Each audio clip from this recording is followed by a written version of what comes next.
একের পর এক মসজিদগুলোকে তারা, মাদ্রাসাগুলোকে, কবরস্থানগুলোকে শহীদ করে বেড়াচ্ছে। মাইকে আজান বন্ধ করে দিচ্ছে।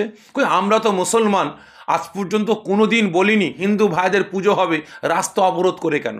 কয়েকটা মিনিটের ব্যাপার। তাহলে এখানে আপনাদের গাত্র দেওয়া হচ্ছে কারণটা কি? যোগী আদিত্যনাথ যখন ক্ষমতায় আসার পরে এলাহাবাদ থেকে নিয়ে, মুঘল সরা থেকে নিয়ে, ঔরঙ্গাবাদ, এই নামগুলো মুসলমানদের গন্ধ আছে বলে এই নামগুলোকে তারা চেঞ্জ করেছে।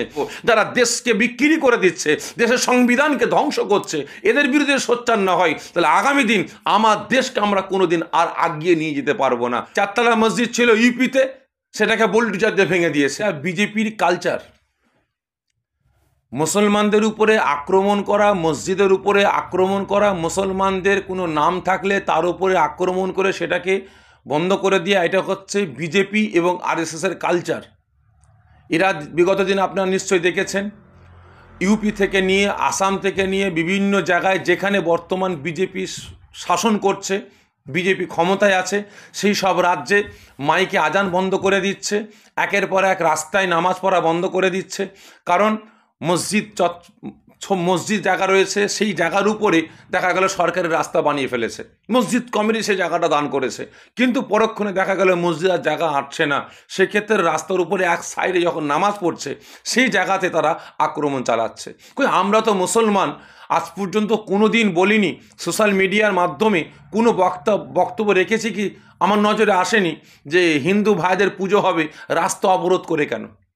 রাস্তার উপরে কেন পুজো প্যান্ডেল হবে? কোনো মুসলমান তো আমরা বক্তব্য রাখিনি। তাহলে আমরা সপ্তাহে একটা দিন জুম্মার নামাজ পড়ব, সেখানে যখন আমাদের ভিড়টা বেশি হয়ে গিয়ে রাস্তার উপরে আসছে, কয়েকটা মিনিটের ব্যাপার, তাহলে এখানে আপনাদের গাত্র দেওয়া হচ্ছে কারণটা কি?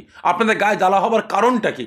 তাহলে নিশ্চয়ই আপনারা আমার দেশের হিন্দু মুসলমানের যে একতা, যে ঐক্য, যে ভ্রাতৃত্ব ভালোবাসা ছিল, সেটাকে এই বিজেপি, এই আরএসএসের নেতাকর্মীরা আজকে ধ্বংস করতে চাইছে।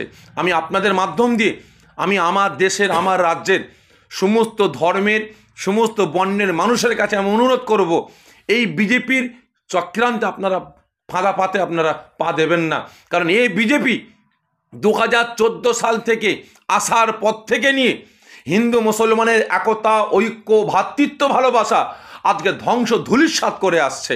বিগত দিনে আমরা দেখেছি যখন যোগী আদিত্যনাথ যখন ক্ষমতায় আসার পরে এলাহাবাদ থেকে নিয়ে, মুঘল সরা থেকে নিয়ে, ঔরঙ্গাবাদ, এই নামগুলো মুসলমানদের গন্ধ আছে বলে এই নামগুলোকে তারা চেঞ্জ করেছে। একের পর এক মসজিদগুলোকে তারা, মাদ্রাসাগুলোকে, কবরস্থানগুলোকে শহীদ করে বেড়াচ্ছে। আপনারা দেখুন, এই তো গতকালকে চারতলা মসজিদ ছিল ইউপিতে, সেটাকে বুলডোজার দিয়ে ভেঙে দিয়েছে।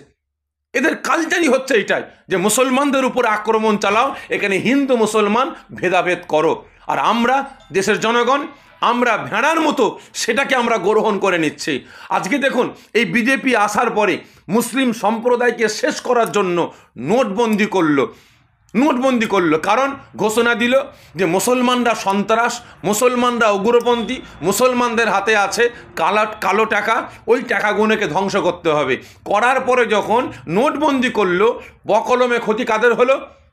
মুসলমানদের হয়নি, হয়েছে কাদের? টোটাল আম পাবলিকের হয়েছে। শুধু তাই নয়, যখন আবারও ঘোষণা করলো জিএসটি করবে, তাহলে জিএসটি করার পরে ক্ষতিকার হলো আম পাবলিকের হলো, মুসলমানদের ক্ষতি হয়নি। এই এসআইআর করছে, এই এসআইআর করে ক্ষতি কাদের হবে? মুসলমানদের হয়নি, টোটাল সম্প্রদায়ের হচ্ছে, ম্যাক্সিমাম হিন্দু ভাইদের ক্ষতি হচ্ছে। এই এসআইআর থেকে নিয়ে, নোটবন্দি থেকে নিয়ে, জিএসটি থেকে নিয়ে প্রত্যেকটা পদক্ষেপে যা কিছু পদক্ষেপ নিয়ে আসছে কেন্দ্র সরকার, যা কিছু বিল পাস করছে, টোটাল ধ্বংস হচ্ছে টোটাল সম্প্রদায়, ম্যাক্সিমাম হিন্দু ভাইয়েরা। আর আজ আমাদেরকে একটা গুলি খাইয়ে দিয়েছে কি?